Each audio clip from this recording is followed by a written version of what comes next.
Nabi Adam itu manusia pertama yang diciptakan, kemudian ditempatkan di surga. Surga miniatur, tugas pokoknya sebagai khalifah, bukan surga yang akan kita tinggali nanti.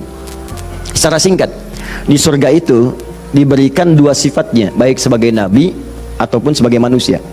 Untuk pelajaran bagi kita anak cucunya, disebut Bani Adam. Semua anak manusia yang lahir sampai dengan nanti kiamat menjelang, itu semua anak cucu Adam. Ingat ya, disebut Bani Adam. Bani itu anak cucu sampai habis, Bani anak cucu, jadi semua berasal dari Adam. Jangan pernah dengarkan, jangan pernah mau menyimak kalau ada orang mengatakan manusia bukan berasal dari Adam. Kalau ada yang mengatakan manusia berasal dari monyet, nggak usah dengarkan. Bilang aja kalau anda berasal kecil, jangan ngajak-ngajak saya.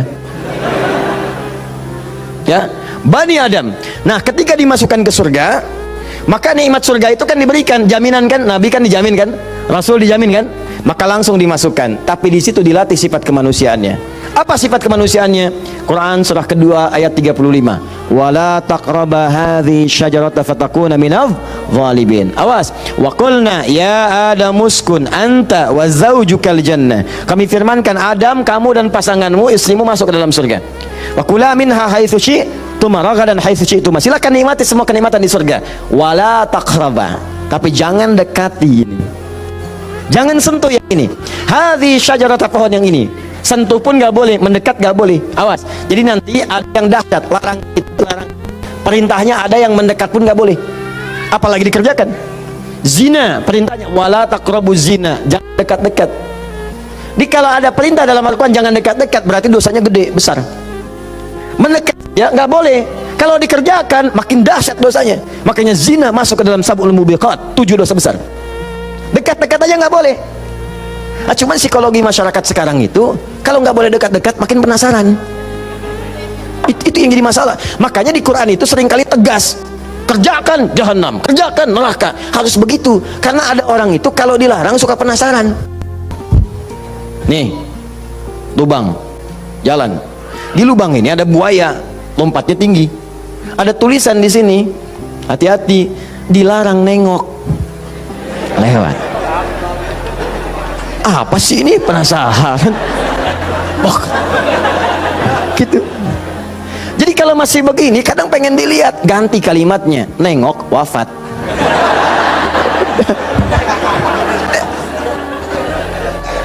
Selesai. Udah. Itu sederhana gitu ya. Makanya banyak kalimat di Quran tuh begitu. Hati-hati. Ya, orang yang merencanakan pembunuhan berencana, Quran surah 4 misalnya kan, An-Nisa. Ya, misal dia ayat ke 92-nya. Wa may yaqtul mu'minan muta'ammidan fajazaohu jahannam. Orang yang sengaja merencanakan pembunuhan, satu orang beriman saja, maka dia sudah pesan kapling neraka jahanam.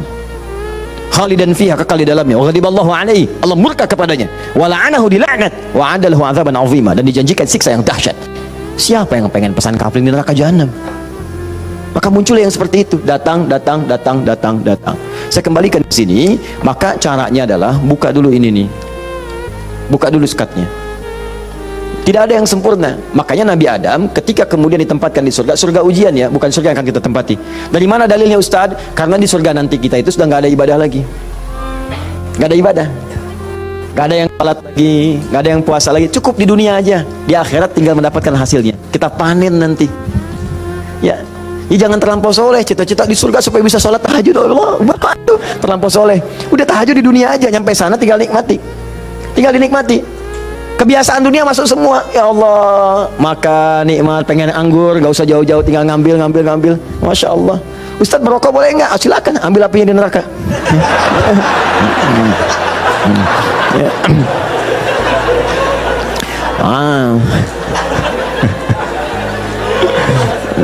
Dah. Jadi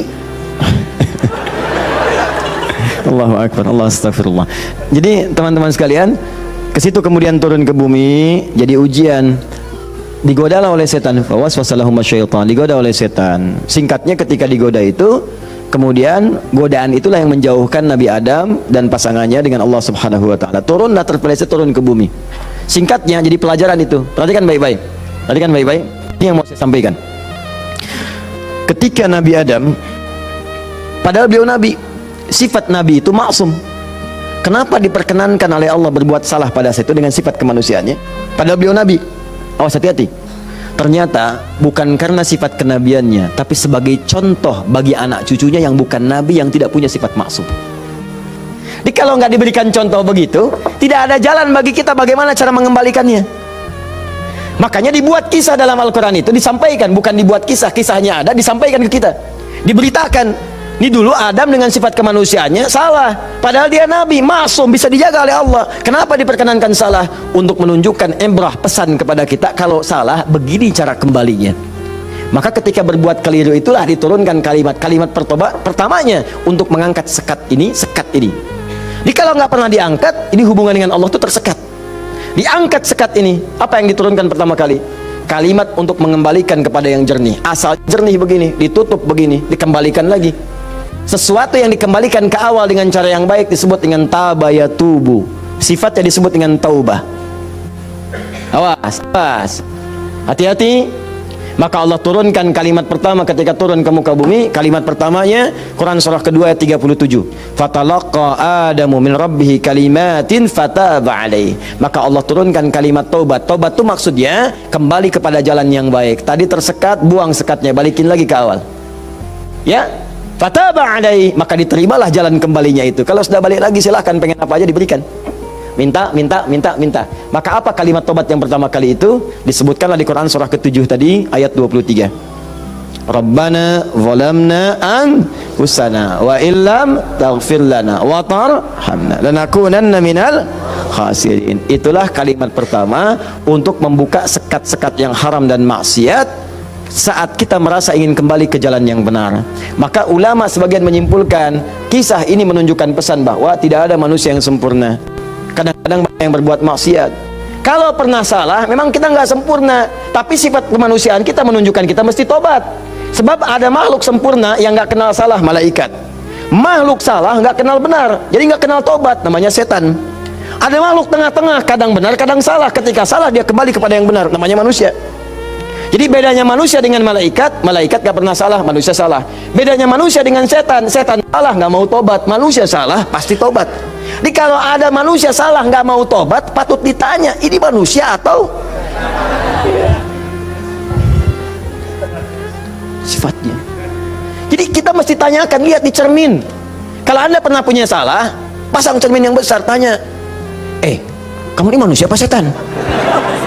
Manusia. Setan. Manusia. Setan. Saya manusia, saya mesti tobat. Kamu kalau nggak tobat sekarang, wafat kamu. Tuliskan. Nggak tobat, wafat. Tuliskan. Sujud Anda, bangun malam, minta, nangis, minta tobat. Kalimat itu. Makanya setelah kalimat itu dibacakan, baca, muncullah kemudian ayat 26, 27-nya itu. Ya bani Adama, la yaftinannakumus syaitanu kama akhraja abawaikum minal jannah. Hei anak cucu Adam, anak cucuku, disebut anak cucu. Jadi kisah tadi itu buat kita yang bukan nabi, bukan rasul. Jangan sampai kamu digagalkan oleh setan, digoda setan. Seperti dulu bapak ibumu, kakek nenekmu dipelesetkan begitu. Kamu jangan sampai terjadi seperti itu lagi. Kalau kejadian begini cara pulangnya. Makanya kalau ingin berdoa, pertama kali sebelum meminta lulus ujian kah, lancar rezeki kah, damai di rumah tangga, buka dulu sekatnya supaya apa yang kita minta mudah masuk semuanya. Jelas?